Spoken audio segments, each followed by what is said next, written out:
Social media किंवा माहिती नसलेल्या ग्रुप्सकडून इन्व्हेस्टमेंट टिप्स कधीही घेऊ नका. इम्पॉर्टंट कॉल करायचा आहे पण ही कॉलर ट्यून जबरदस्ती ऐकायला लागते.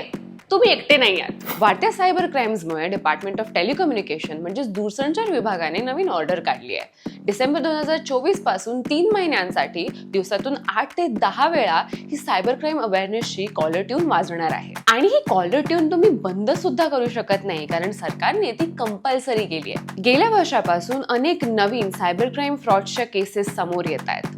डिजिटल अरेस्ट, पार्सल स्कॅम्स याबाबत सामान्य जनतेपासून पब्लिक फिगर्सने सुद्धा आपले अनुभव लोकांना सांगितले आहेत. मग तो मला असं बोलला की माझं एक पॅकेज आहे आणि त्या पॅकेजमध्ये कसली तरी ड्रग्स सापडलेले किंवा काहीतरी सापडलेलं आहे. पण या जागृती पसरवणाऱ्या कॉलर ट्यूनमुळे लोकांना बरीच डोकेदुखी सहन करावी लागते. टाइम इज मनी म्हणतो आपण, पण अनेकदा इच्छा नसताना ती पूर्ण कॉलर ट्यून ऐकल्याशिवाय कॉल करता येत नाही. इमर्जन्सी कॉल्स करायचे असतील तरी तेच.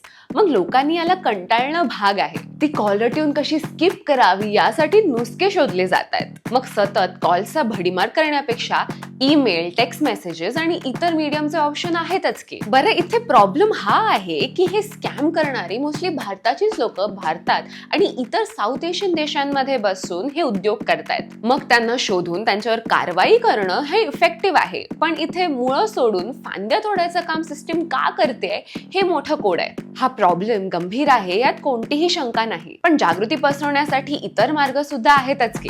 तुम्हाला काय वाटतं?